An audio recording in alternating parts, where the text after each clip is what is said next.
We brought in a 1970 Dodge Challenger convertible, 318, plumb crazy car. Neat car, rusty car, rough car. I had made a deal with the gentleman who owned the green 70 RTSE to restore it.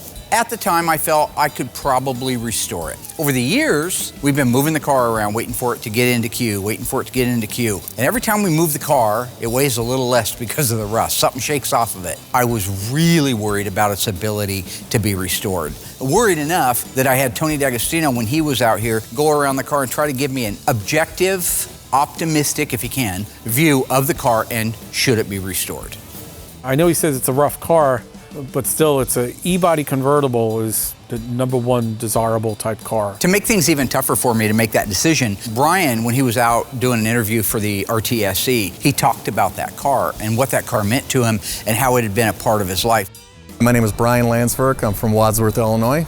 In the late 90s, mid-90s, I bought this convertible behind me. So after I purchased the car and had it for a while, nobody around did Mopar restorations, and this one was in need of much more work than the other car that I have. I decided to go ahead and cut that car loose, and the car had been sitting in this guy's backyard since 1999, and I got a flatbed, made a deal, wrenched the car out, shipped it to Mark, and that's the start of this journey. You know, it's a sad fact that we can't save them all. I wish we could. You see all the cars in here? We're going to save all of them. I wish I could save everyone in the world, but we can't. It's a sad fact. We just can't save them all.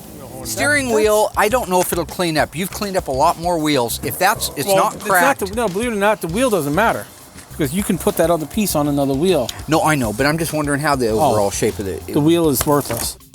Now, the other reason I had Tony looking at this car with me is that he knows parts. Because let's face it, if we didn't restore the car, then what do we do with it? Crush it? Well, there's parts of it we'll crush, but there's a lot of good parts on it. Tony is a parts guy. Tony's Mopar Parts has been around since I was a kid. We were both kids in this business starting out. I knew I could trust him to tell me what the value of the parts were, what the marketability was, and then at the end of that, we could add all those things up and come up with the prices. Hey, this thing worth more dead than alive. Outside door handles, this one's in really nice shape. I know they make the new ones now, so is it the same thing? I sell NOS pair for $165. So it's worth 50 bucks for a pair of used ones, maybe 25? You're never gonna sell them, you're never gonna use them. So as I was watching back through this episode, some of the old material that I hadn't seen in a while, and you guys are watching it right now, kind of a recap of when Tony was out, I noticed that my hunch about him being negative is not wrong. He is a very negative person. Now, that's a pretty good hood. I looked at it the other day when I was walking around it. It's a flat hood, which they're making into the Shakers. Not anymore, because they make the Shaker, you can buy the hood now from AMD. Yeah, well. So, I mean, by the time you buy the stuff to convert it, you're at the new hood. He's also, I can't say anything. Every single thing I say, he can't just let it be. If I say the sun's out, he goes, yeah, that there sun's out, but that there sun isn't very hot. You know. Well, in this case, follow me around. Hey, Tony, I think this is worth this. Boom. You got to put a value on that somewhere, right?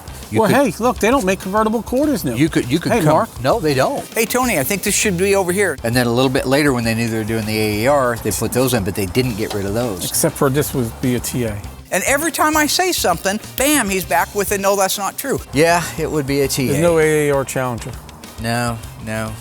However, speaking of that. That's pretty bad, huh? Yeah, you have to stoop to that level. Sad. I just tried to talk about polishing the moldings on the windshield. And those being really nice, you'd probably have them polished and get I don't have full them. retail. No. If I have them polished, then they go, oh, it's not just right. No, that's not what I do. I don't do that there. I don't do that there. Let somebody else decide that. Just hand them the moldings. Let them see it, because no matter what you do, it's never going to be good enough. Okay, I get it. I'm sorry I said anything.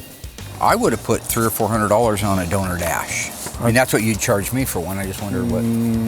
Real number. If the dash pad core is worth something, I guess you could be generous and give $300 for it. Yeah, but is that what you'd sell it to Mark Warman for? One of the things I thought was kind of funny, I called him on it a couple of times and he shut me down. Yeah, don't do that there. Don't do that. $150. And why'd you charge me $400 for the last two I bought? Because they were better? Was the fact that some of the parts that I was getting prices on, steering wheels and moldings and stuff, he's charging me more than he's paying for them, but our deal is he's supposed to sell them to me at the price he pays for them. Complete steering column, without the steering wheel, complete. Power steering. Good complete column. $175? And then when I called him out on just stop, Mark, that there. You charged me $350 for the last one I bought. Stop. Give me a sandwich. Whatever. The fact is, on this car, all of its value really resides in its parts. The convertible top mechanism, the windshield, the cowl, the things that make it a convertible, the tops of the quarters, that section isn't rotted out, so you could easily take the parts off of this car and make a hardtop Challenger into a convertible. All of its value now, other than the sentimental part, and I can't do anything about that, resides in the value of the parts. Retail, I would sell a convertible top frame, for around $2,000. The metal corners. Stamped metal. And the centerpiece that runs across. Got it. Yep. Those 3 pieces also, that's probably $1,300. Wow. Retail. Wow. What would you give me for that spare tire? Nothing, but the jack hook would have been worth something, except for I came out. Tony's making these now, so they're not worth much. Tony and I kind of go round and round and bicker back and forth and stuff. Usually it's just one-upsmanship. You're trying to get the other guy in a mistake, and aha, I got you. We're taking 2 different roads to get to the same place. But do you agree, sadly, with me overall, that it's done? Okay. The funeral march. In this particular case, we both merged at the end and came up with the agreement that the car couldn't be saved. And because it couldn't be saved, I had to make that dreaded phone call to the owner and let him know, look, it's not gonna make it. It was sad about the Challenger. It would have been a really cool car to restore, but it was just too far gone. Every time we moved that car around, it lost 50 pounds of rust. We can't save them all, and that really sucks. It always hurts for me to have to say a car isn't restorable like this one. But it hurts a little bit worse when the guy has all of the paperwork that you would love to have on a Hemi car or on a 6-pack car. He had the broadcast sheet, the fender tag, the door VIN label on it, the dash VIN was there. He had a breakdown showing it was one of only one ever built with that color combination in a convertible. He had the original point of purchase invoice for the car. So it does really hurt when you have to knock something like that out. Well, this little car was given to us last year. It was part of those California fires. Unfortunately, there's not much we can do with it. Right, Dougie? So recently, a fan of the show donated a '73 Challenger Rally that had been in the California fires. Mark and I looked over the car, and there was absolutely nothing on the car that we could salvage. We took it over to a local recycler and had it crushed. Some of the cars out here are better than what Dougie's driving. So of course, Mark had to film that to torture me. Anyway, it was a Challenger Rally, but look at how you can just see the sag in it. Right there is the cowl. That's how hot that thing got. It sagged in the middle. It's just toast. That's ridiculous. I do that just to torture Dougie. There it goes, Dougie. Like I ain't got something better to do than torture Dougie. Yeah, I do it partially to torture him. There goes the hot rod. Oh man, it was hot, wasn't it? Burned some marshmallows in that That was car. nicer than your Barracuda when you got rid of it.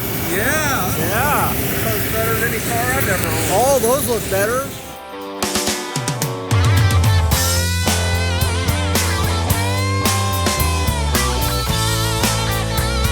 There have not been very many cars come across our path that we couldn't restore, but on this topic, if you guys recall back, there was a real Charger Daytona that came to us back when we were at the old shop to try to have it restored. And I wanted to restore it, I really did. But unfortunately, there just wasn't enough car left. When the guy brought the car in, I was optimistic until he opened the door on the trailer and there was nothing but parts in there. There wasn't even, like on our Phantom Coupe, if you go back, it was a car. This wasn't even that. This was nothing. This was a rear clip off of another car, a rocker section off of that car. Because keep in mind, this car was at the bottom of a rock quarry up in Nova Scotia, Canada, where it had gotten pushed off 30 years earlier. So when this guy retrieved this car, there wasn't much left of it, except the guy who did push it off the cliff and say, hey, this is great filler material, later regretted it, cut out the dash VIN for it. He had the core support numbers, the trunk lip numbers. He saved a section of the quarter that had the Daytona decal on it. You can see all of that stuff. And that's all wonderful stuff, but you can't just put those things on another car or other parts and say, this is the car. There's not enough of the original car.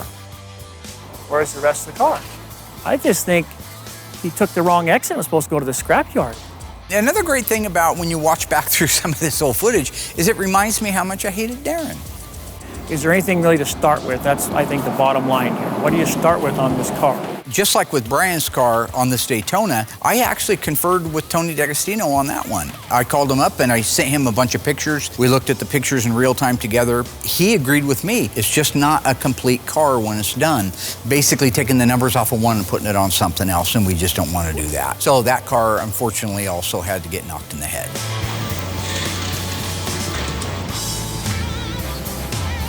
Mark had to help me move this car around with the forklift because every time we go to pick it up, it tries to fall in 4 pieces like a taco. You know, it's a convertible car, so there's nothing holding it together when the top's down anyway. Something like this, if it could have been taken care of, would have been really nice, but there just wasn't much left of it.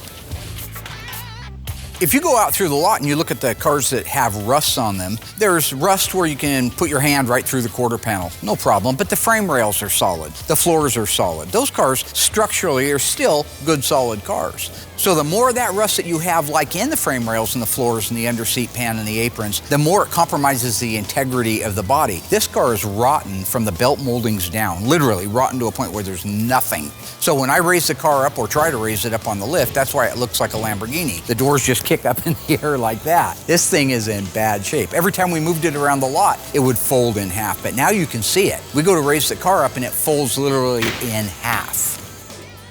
So this car was falling apart so bad, I couldn't even figure out how to get it up on the hoist. Mark thought up the idea of using the hoist and the forklift at the same time to pick this thing up so the front end didn't just break off of it. All convertibles come with reinforcements. They have the angle iron inside the rocker. They also have the torque box at the front and the rear.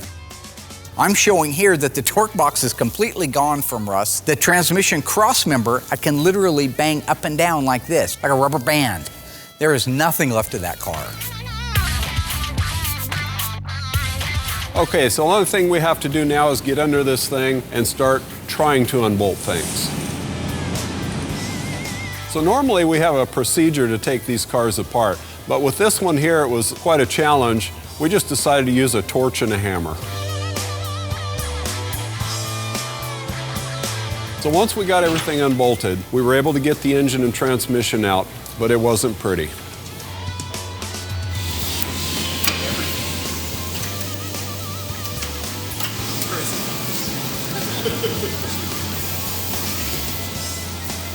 So basically, Mark gave me a list of things to save, but it wasn't much. Once we got the drivetrain out of the car, it was pretty much straightforward from there for the disassembly.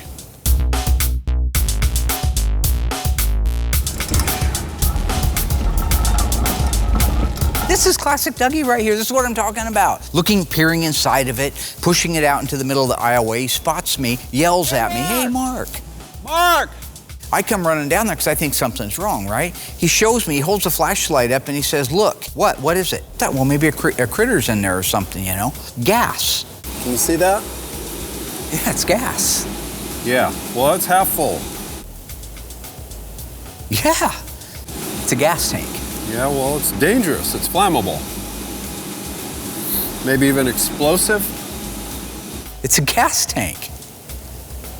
I don't get the question. I could have blown myself up. Mark?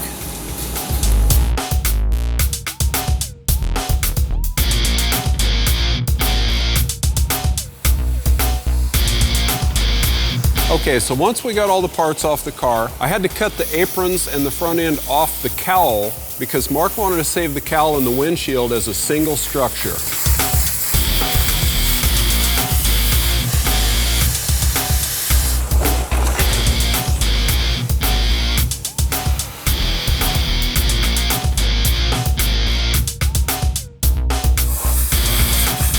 So we did the same thing at the back. Mark wanted to save the unique convertible mechanism in the back of this car, so I cut it right across at the rockers.